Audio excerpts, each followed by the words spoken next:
Student, یہ جماعت 8ویں ہے، 8واں مضمون ہمارا آج کا جو ہے یہ ہے اردو، اور موضوع جو ہے یہ ہے گوتم بدھ۔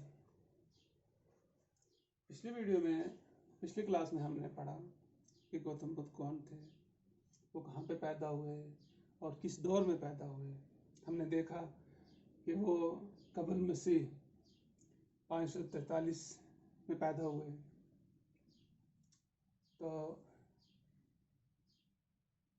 انہوں نے اپنی ازدواجی زندگی کو خیر بات کہا، پھر وہ سچ کی تلاش میں نکل گئے۔ آج کا جو ہمارا ہے، آج ہم نے یہ جو لفظ دیے گئے ہیں ان کے معنی دیکھنے ہیں۔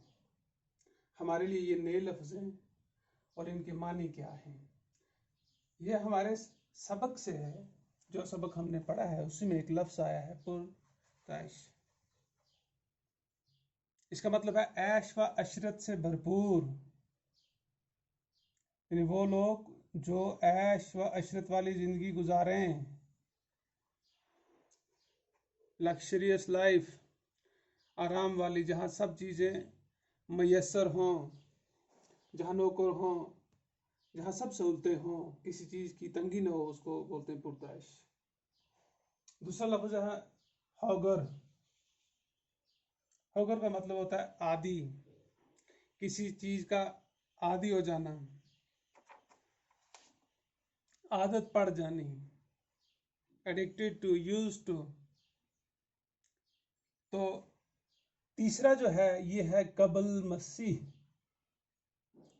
قبل مسیح کا مطلب ہے حضرت عیسیٰ علیہ السلام سے پہلے، یعنی حضرت عیسیٰ علیہ السلام کی پیدائش سے پہلے کا وقت، اس کو کہیں گے قبل مسیح۔ بیکل،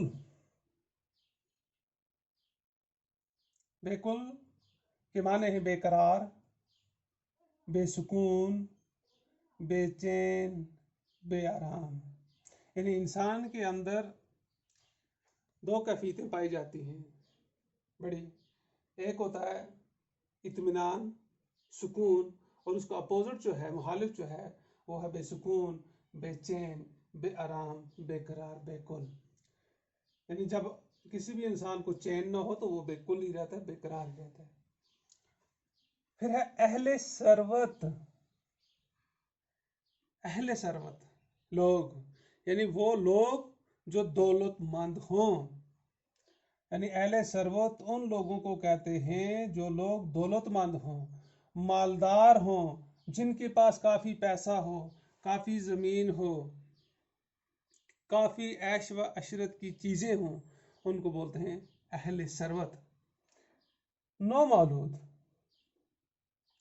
نومولود کے معنی ہیں نیا پیدا ہوا بچہ، یعنی جو ہی بچہ پیدا ہوا ہو اس کو نومولود کہتے ہیں، اسی وقت نئی جو اس کی پیدائش ہوتی ہے۔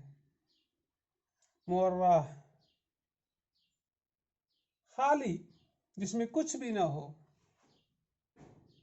یوگی، یوگی کا مطلب ہوتا ہے یوگ کرنے والا، مذہبی ورزش کرنے والا۔ وہ لوگ جو اپنے مذہب پہ بہت زیادہ کاربند ہوتے ہیں اور مذہب کی بتائی ہوئی گائیڈ لائن پہ چلتے ہیں، اسی کو بولتے ہیں یوگی۔ سنیاسی، سنیاسی بولتے ہیں فقیر کو، جس نے دنیا کو چھوڑ دیا ہو۔ وہ لوگ جو دنیا کو، دنیا کی عیش و عشرت کو، گھر بار کو، بیوی بچوں کو چھوڑ دیا ہو، وہ لوگ فقیر ہوتے ہیں، اسی کو سنیاسی بھی کہتے ہیں۔ اذیتیں، یہ لفظ جو ہے اس کی اذیت کی جمع ہے، اذیتیں، اذیت کی جمع ہے۔ اذیت کا مطلب ہوتا ہے تکلیف، پریشانی، بحالی۔ پھر ہے ابہام۔ ابہام کا مطلب ہوتا ہے صاف صاف بیان نہ کرنا، یعنی کچھ چیزیں جو آپ صاف گوئی سے بیان نہ کرو، اسی کو بولتے ہیں ابہام ہونا۔ ادب کی ایک صنف کا نام بھی ہے۔ ریاضت، ریاضت کا مطلب ہوتا ہے محنت، مشقت. مگر یہ کون سی محنت ہے اور کون سی مشقت ہے؟ یہ وہ محنت اور مشقت ہے جو سچ کی تلاش میں، حق کی تلاش میں، اللہ کی جستجو کے لیے کی جائے، اسے ریاضت کہتے ہیں. یعنی وہ محنت جو اللہ کی جستجو، حق کی اور سچائی کو جاننے کے لیے کی جائے، اسے ریاضت کہتے ہیں. حلاوت، اس کا مطلب ہوتا ہے تنہائی، اکیلا پن، بالکل اکیلے کے اکیلے ساتھ دوسرے کا نہ ہونا، اسی کو تنہائی بھی بولتے ہیں، اسی کو اکیلا پن بھی بولتے ہیں. یعنی جب آپ کا دوسرا ساتھی کوئی بھی ہو، وہ آپ کے ساتھ نہ ہو، آپ اکیلے ہوں. استغراق، استغراق کا مطلب ہے کہ کسی خیال میں ڈوب جانا، کسی خیال میں ڈوب جانا. یعنی کون سا خیال ہے جس میں آپ ڈوب جاتے ہو؟ وہ ہوتا ہے خدا کی یاد میں محو ہو جانا. یعنی جب جو لوگ خدا کی یاد میں محو ہو جاتے ہیں، ڈوب جاتے ہیں، اپنے آپ کو بھول جاتے ہیں، انہیں استغراق کہتے ہیں. اور جو لوگ خدا کے خیال میں ڈوبے ہوئے ہوتے ہیں، خدا کی یاد میں محو ہوئے ہوتے ہیں، انہیں مجذوب بھی کہتے ہیں. عظیم الجثہ، لفظ پڑھنا بھی آنا چاہیے. عظیم الجثہ یعنی جسیم، قداور اور بہت بڑا. جسیم بھی بولتے ہیں بڑے کو، یعنی بڑے قد والا. قداور بھی بولتے ہیں جس کا قد کافی بڑا ہو، اور بہت بڑا بھی ہوتا ہے، بہت بڑا تو عظیم الجثہ بھی ہوتا ہے، بہت بڑا. چیستان، چیستان کا مطلب ہوتا ہے پہیلی،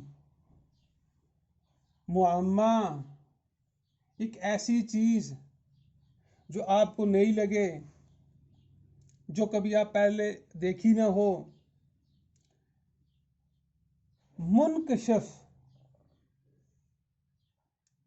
منکشف کا مطلب ہوتا ہے، معنی ہوتا ہے ظاہر ہو جانا، کھل جانا.